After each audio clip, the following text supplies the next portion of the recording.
माँ अपने दीदी को क्यों मारा? दीदी सारे घर का काम करती है, लेकिन फिर भी आप जब देखो इसे मारती रहती हो।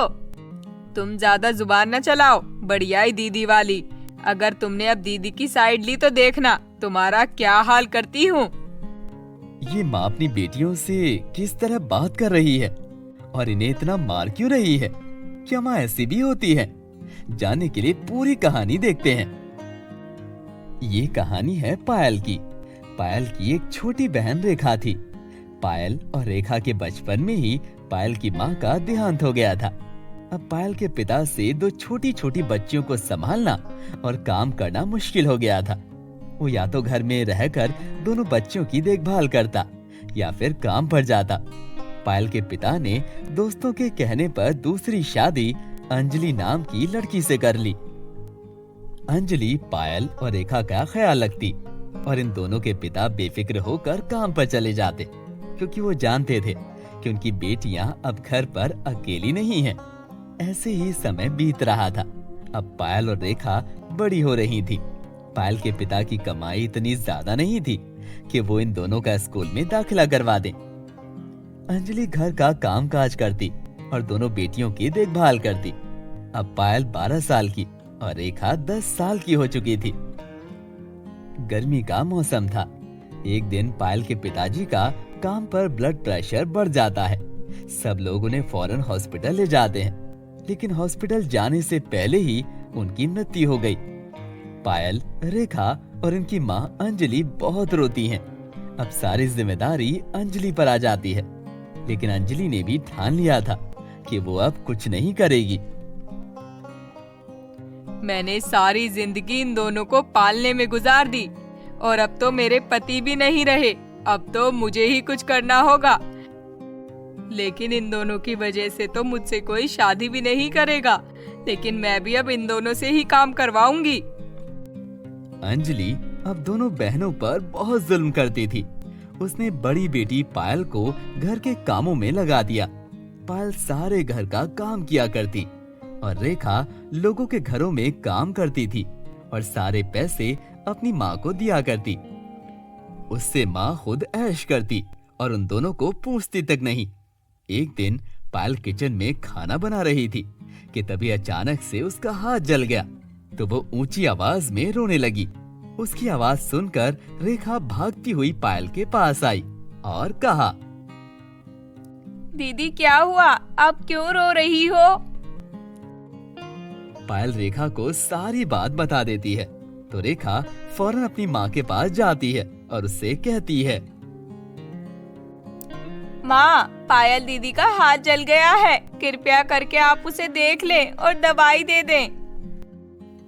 ये तो तुम दोनों ने काम पकड़ा हुआ है। कभी इस मैडम का कोई मसला हो गया और कभी इसकी दीदी का।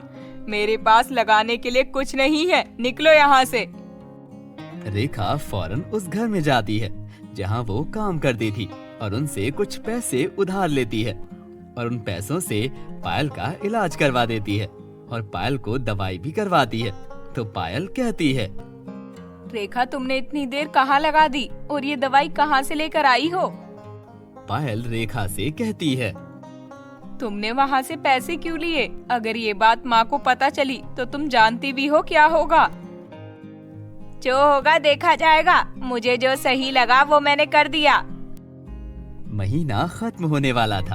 अब रोज अंजलि रेखा से कहती कि अपनी तनख्वाह के पैसे ला कर दो। जब रेखा को पैसे मिलते हैं तो रेखा लाकर अंजलि को दे देती है। अंजलि पैसे कम देखती है तो रेखा से कहती है, ये पैसे कम क्यों हैं? तुमने लिए हैं ना? निकालो पैसे। नहीं माँ, पैसे मैंने नहीं निकाले। वो क्या क्या है तुमने पैसों का? बताओ जल्दी, वरना एक लगाकर सारी अकल ठिकाने लगा दूंगी तुम्हारी। माँ, वो जब दीदी का हाथ जला था ना, तो मैंने पैसे उधार लिए थे मालकिन से, इसलिए पैसे कम हैं। अच्छा, तो ये सारा किया धरा तुम्हारी उस दीदी का है। अभी देखती हूँ उसे मैं। अंजलि पायल के पास जाती है और उसे पीटना शुरू कर देती है। रेखा कहती है, माँ, इसमें दीदी का क्या कसूर है? दीदी को मत मारो। अंजलि वहाँ से चली जाती है और पायल बहुत रोती है। रेखा उसके सामने तो बहादुर बनी बैठी रहती है और उसे चुप करवाती है, लेकिन घर से बाहर आकर रेखा भी बहुत रोती है। तभी वहां से उसकी मालकिन गुजरती है। वो उसे रोता देखकर सब कुछ पूछती है तो रेखा सारी बात बता देती है। मालकिन रेखा की माँ के पास आती है और कहती है, अरे अंजलि बहन, तुम इन मासूम बच्चियों पर इतना जुल्म क्यों करती हो? अरे मुझे तो लगा था कि तुम खुद भी काम करती हो और महंगाई की वजह से तुमने रेखा को भी काम पर लगाया हुआ है। लेकिन मुझे तो रेखा ने अब बताया कि तुम उसके पैसों पर ऐश करती हो और इन दोनों को पूछती तक नहीं हो। तुम्हें इतनी फिक्र क्यों हो रही है? मेरी बेटी है, मैं जो चाहे वो करूं। लेकिन ये सब करना ठीक नहीं है। ऐसे तो एक दिन ये घर छोड़कर चली जाएंगी। जाती हैं तो जाएं, मुझे क्या। तो फिर इन दोनों को मैं अपने साथ लेकर जा रही हूँ, तुम रहो अब यहीं। मालकिन अंजलि और रेखा को अपने घर ले जाती है और इधर अंजलि अकेली घर में रहती है और उसे अब घर का सारा काम खुद करना पड़ता है और खाने के लिए खुद कमाना भी पड़ता है। और उधर दूसरी तरफ मालकिन मुल्क से बाहर जाकर रहती है तो वो इन दोनों को भी साथ ही ले जाती है। मालकिन की अपनी कोई औलाद नहीं थी, वो इन दोनों को अपनी बेटियों की तरह रखती है। अब दोनों बहनें बहुत खुश थी।